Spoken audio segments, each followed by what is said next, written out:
Government borrowing is the biggest issue in finance today. Governments around the world are addicted to debt. The sovereign debt levels globally have just grown exponentially. In the case of the developed countries, the average ratio of public debt to GDP is now back to where it was in 1945. That's rather striking. It's politically impossible to solve. Exploding debt is a real worry. If you're an investor, you start wondering what's going to happen and whether there's going to be debt default. The music stops when you get a major crisis. The big question is, at what point does the bond market break? We just don't want the bond yield to get up to a point where it crushes the economy, because then the bond vigilantes will have taken their vengeance. A determined central bank can always override any market pressure. I think bond investors should be terrified.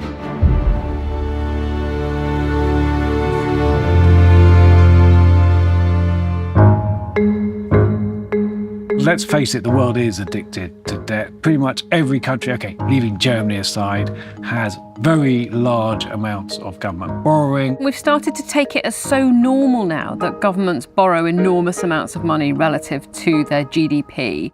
The US, Japan, Canada, Italy, France, all of these countries have very high debt levels by historical standards. Wherever you look, you see problems of government debt or deficit.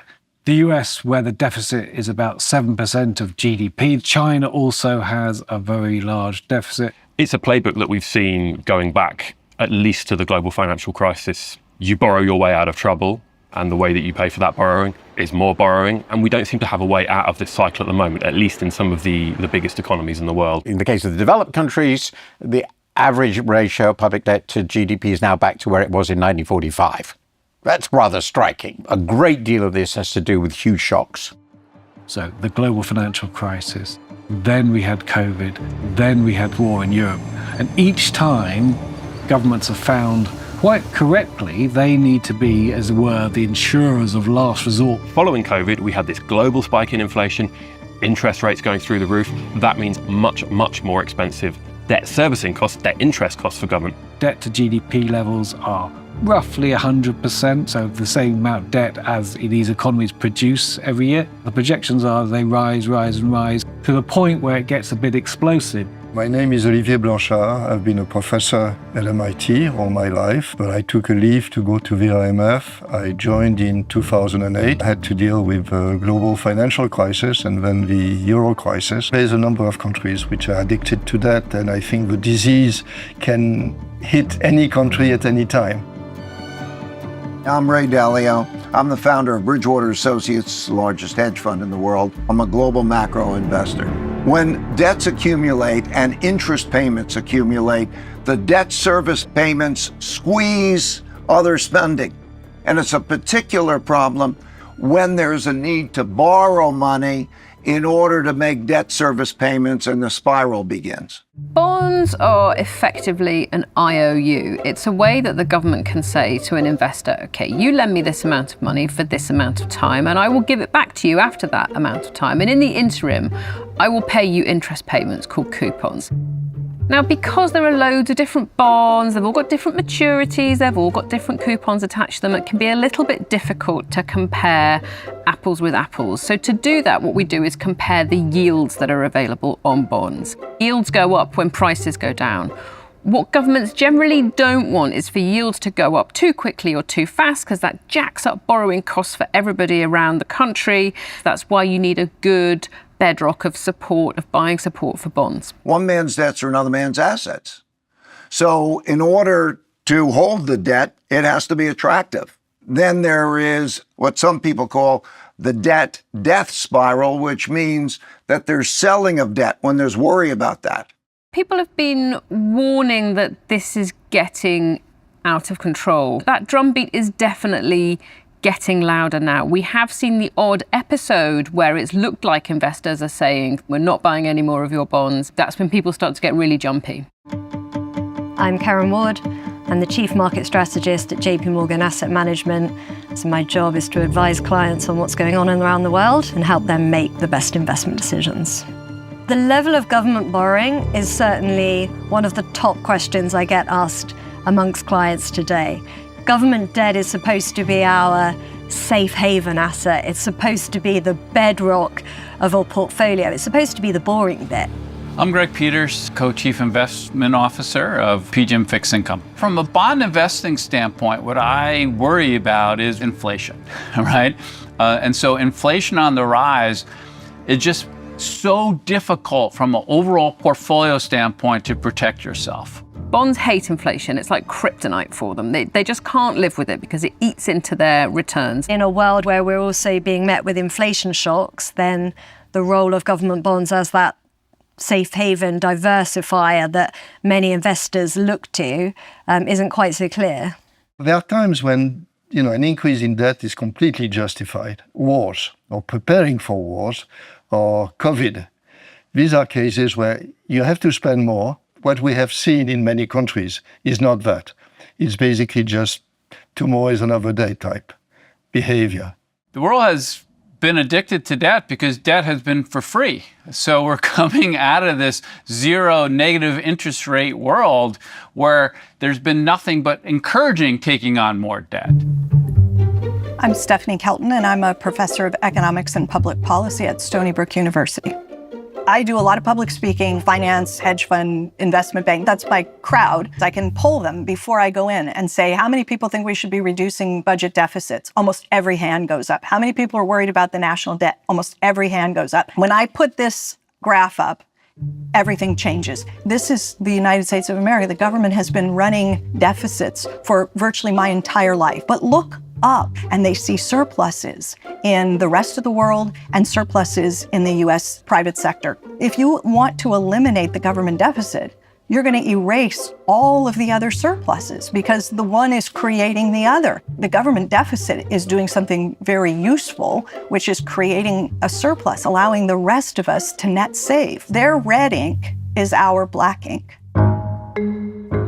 My name is Russell Napier, an advisor to investment institutions.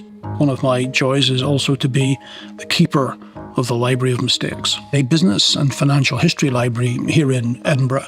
There is an issue with there being too much borrowing in the government sector, but it has to be seen in conjunction with too much borrowing in the private sector. If we lived in a country where government debt to GDP was high, but the private sector debt to GDP was low, then the consequences of this government debt addiction would actually be quite different. Private borrowing, private debt and private markets are, in my view, just as big a problem.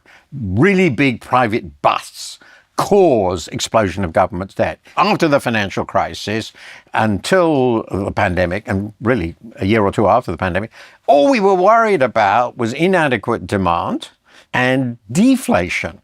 That was a world in which monetary policy was aggressively stimulative. Inflation has come back and the inflationary pressures seem quite strong. When you're dealing with government's requirements in the political system, there's a desire for spending. When you get credit and you can hand things out on credit, at that time, it's better.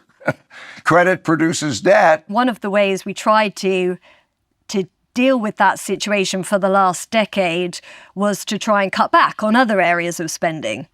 But that's actually left us with a new problem. We haven't been committing enough to public services, public infrastructure. And you can see that the pressure is on governments around the West to, if you like, make up for the lost spending that happened during the decade of austerity.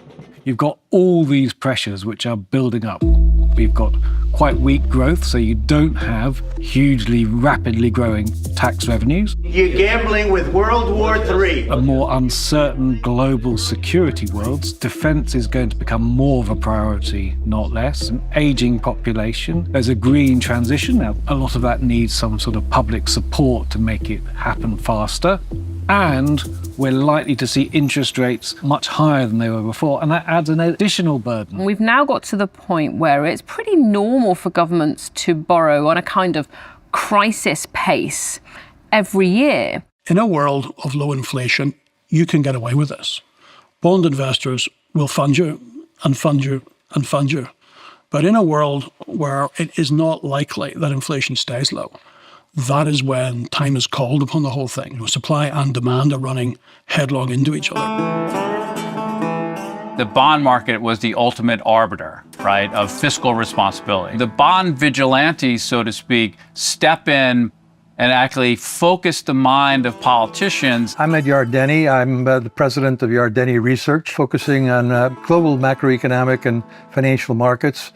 I've been doing this for over 45 years. And I first wrote about the bond vigilantes in July of 1983. And during the 1970s, bond investors got killed. Inflation soared and bond yields went up dramatically. And I argued that if the fiscal and monetary authorities were not going to maintain discipline, that the bond vigilantes would take over and they would push bond yields up to levels that could slow the economy down and bring inflation down. We just don't want the bond yield to get up to a point where it crushes the economy, because then the bond vigilantes really will have taken their vengeance.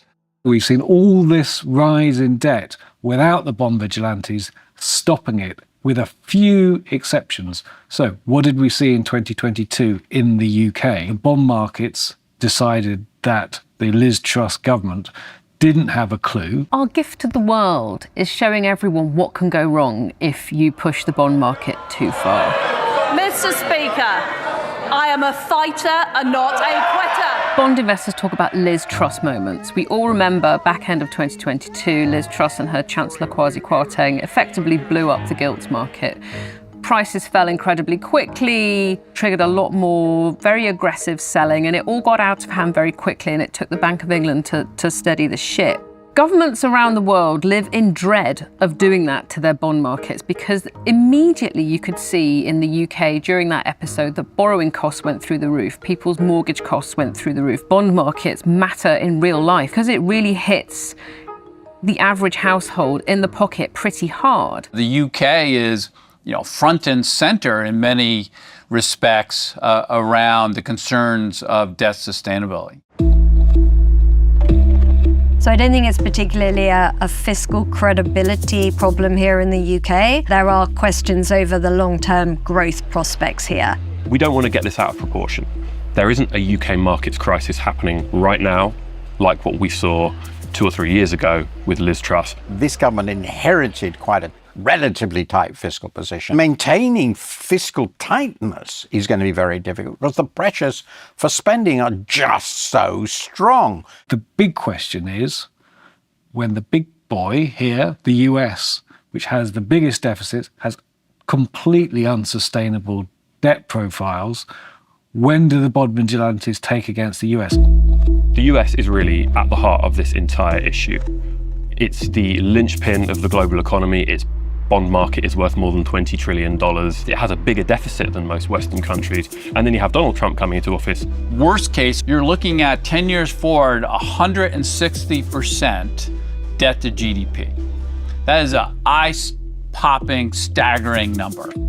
The US federal government spent $880 billion on debt interest last year. That's 4 times the level of a decade ago. And it's more than they spend on the military, almost as much as they spend on health. If the way that you pay for debt is to issue more debt, you're vulnerable to a rise in interest rates, and that's exactly what's happened. It's approaching 25% of all revenues just to pay back the debt, and that is the classic debt trap, right? It's a hole that you can't dig out of, and you can't inflate your way out. Well, the US is running an enormous deficit, about 6% of GDP, which in peacetime at full employment, remember, is extraordinary. I mean, it's absolutely enormous. And the trajectory for US debt, if you look at standard forecasts, I mean, it's very, very disturbing. Since it's the most important country with the most important currency. The projected amount of debt that has to be sold, which equals the deficit, is 7.5% of GDP. And at existing interest rates, that raises also debt service a lot. So it's right at that precipice. I think the way that you address this issue is you make a bipartisan, cross-party lines commitment to 3% of GDP. People are so conditioned to hear the word deficit and think it's a pejorative. And what I think we have is a linguistic problem. We're using words like deficit and debt to describe things that are really quite benign. When people say they're very worried about the government deficit, what they're saying is, I'm very worried about the financial surplus that's in the non-government part of the economy. Call it the net contribution instead of the deficit. Call it the cumulative net contribution instead of the debt. The temperature would come down a lot if people understood that the thing we're fighting over is our financial surplus and our savings account. The Trump administration, once they realized that they were going to go into the White House, they had to at least make some effort to satisfy the bond vigilantes. And so suddenly we have the DOGE department, the Department of Government Efficiency. And they're also going to address the deficit. So we've got a $2 trillion deficit. And if we don't do something about this deficit, the country's going bankrupt. Maybe this Department of Government Efficiency, which Musk is supposed to head, will somehow find enormous savings which will be enacted. I'm very, very skeptical that there's anything there which will be big enough to offset likely tax cuts. Elon Musk was kind of, I think it was asked during the campaign, how much do you expect to cut off from the deficit? And he right away blurted out $2 trillion. Even he's backed off on that. I'm skeptical that Musk will be able to reduce spending sufficiently to decrease the deficit by any substantial amount. It would take some hiccup in bond markets, in the treasury market, to actually lead Congress to be slightly more responsible. The US is crucial to the global financial system. The dollar is the world's currency of trade, of cross-border debt. People in other countries, big investors, central banks, they need to hold dollars. That means they need to buy US government debt. It's the benchmark safe asset for the whole world.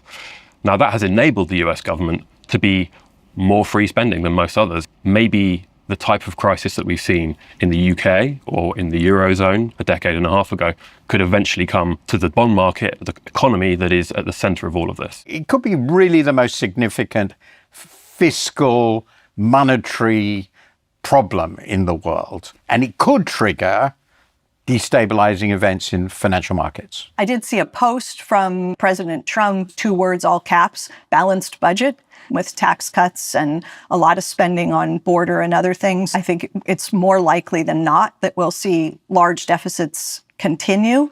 On the flip side, we've also seen with a country like Japan that you can have very, very high government debt levels for a very long time and really nothing bad happens. The key to Japan's success, if you like, is that their very high debt levels have been accompanied by economic stagnation where the central bank keeps interest rates very low and also does quantitative easing where it buys up all of the debt. So it doesn't really enter the market. And yet the currency depreciate by 4% a year. So you lost about 70% relative to US bonds. It's going to be a bad deal. The bond vigilantes, if we want to be honest, they're the central bankers. A determined central bank can always override any market pressure to move yields higher, as the Bank of Japan has clearly demonstrated. The unique thing about Japan is that the creditor of the Japanese government is the Japanese people. They've been prepared, and it's mostly the corporate sector, to hold Japanese government debt at zero yields despite inflation. And the Bank of Japan is a highly trusted institution. I wouldn't be surprised if there were problems at some point, but they do have the most trusting and most solvent creditors in the world, namely themselves. For the most part, this is a Western problem. This is a problem in developed economies. But if you look at a country like China, for example, a lot of people now are drawing parallels between China's economy and Japan's 10, 20, 30 years ago, talking about demographics, aging populations, debt levels going up. You look at the debt levels in China, it's staggering. And I think that has real implications. It's a closed system. They're not growing in the same way that they have before. The remedies just aren't really available. You could be seeing a situation there where these kind of existential worries about debt become an issue too. The Eurozone's public finances are rather stronger than those in the UK or the US or Japan, but the Eurozone's not a cohesive picture by any stretch of the imagination. Italy is one of the biggest borrowers, if not the biggest borrower in the euro area. France just politically has a really difficult time reining in spending. And in France, there are plenty of issues that we have to confront, including the deficit and the debt. And so I'm involved in those discussions. The debt level is high, but it's increasing, and that's what worries me. I think we have to at least stabilize the ratio of debt to GDP, and that's a big number. I mean, to do this under the best assumptions that I can make, it's 150 billion that we have to find. In the current political environment, that's absolutely impossible. It may well require the kind of crisis which makes people sit down and be willing to accept cuts. And without it, I'm not sure we'll get there.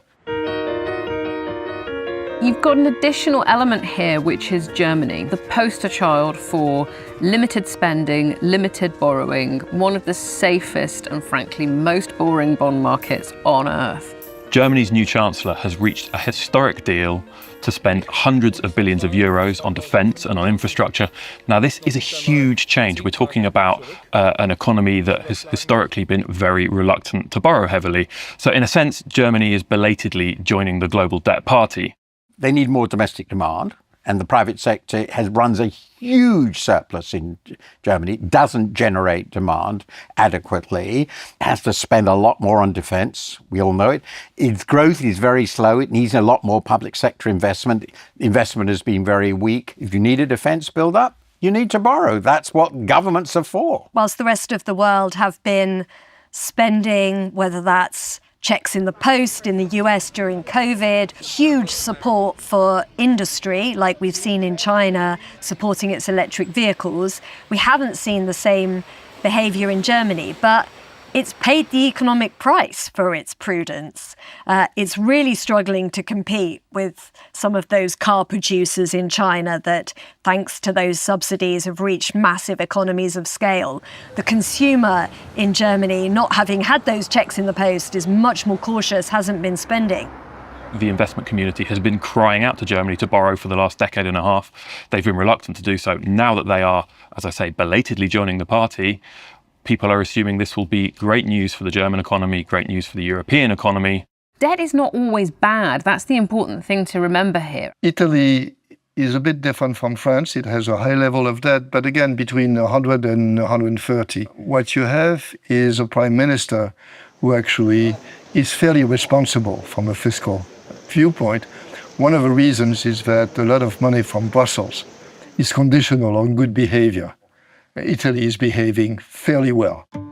The bond vigilantes have never been potentially more powerful simply because there's a lot more debt. Whether the politicians get the message is a whole other story. We have to get the government deficits down to a level so the debt doesn't rise relative to incomes. If it's not done like that, you will have a high risk of a financial market heart attack. You just can't say, at X percent, that's when the bond market's going to wake up. That lack of clarity around an exact number is the problem. That's the thing that really worries investors, because there's nothing they can do to hedge against it or prepare for it. A big risk here is what we saw in the 70s. The governments that issue debt in their own currency very rarely default. With the Trump administration possibly at war with the Fed, that could look quite plausible in a year or two. And if that happens, then the bond market would certainly break. You get high interest rates, high inflation, and in the end, inflation wipes out the debt. And that should make the investors very worried. Something's got to give. Either bond investors have got to be convinced somehow to just chew down on returns that they really don't want, or governments have got to massively cut their spending. Austerity isn't going to happen. It may be a market impulse to go for a debt spiral, but governments would not permit it. These so-called vigilantes are back because they can see a world going forward where there's more inflation. My opinion on the vigilantes is that they will be assassinated. And this is what we did after World War II. We didn't allow the market to determine the price at which the governments would pay for credit. We forced people to buy government bonds, keep those yields at rates that any vigilante would consider obscenely bad value, to prevent the debt spiral and the death spiral. Whether we live in democracies or whether we live in dictatorships, the dictation will be to the vigilantes, not the vigilantes dictating to the governments. There's a real debate between economists. Some people will say the bill is falling due, something bad is going to happen if we don't cut debt soon. Other people will point out that actually government finances are not like household finances. You don't have to pay your bills because you control the money printing machine. Problem with that is that it's inflationary, so there's no zero-cost way to sort this out. If you don't like the fact that there's a large and growing treasury market, you could always make the decision to stop issuing more treasuries. It's a policy choice. It's not an economic imperative that the government issue securities to match the deficit each year. You don't need to get rid of government debt. All you need is to stabilise it at some level that your population and your lenders think is reasonable. Deficits can be useful when the economy goes down, right? There is a recession. Then it's clearly a good idea to have a larger deficit when times are bad, and a larger surplus when times are good. Public finances have to be sustainable. The wrong way to get there is have a massive, sudden fiscal shock and tightening. That was the great mistake after the financial crisis with austerity. But we should be sure that they're sustainable and that we should be sure that the public finances support growth. If you simply take the view, let's borrow as much as we can, then you'll find yourself with this problem in the private sector. Now, there are other people in that camp who say, well, that's really easy because we just fund it by printing more money. Well, there's a long history of how that is disastrous.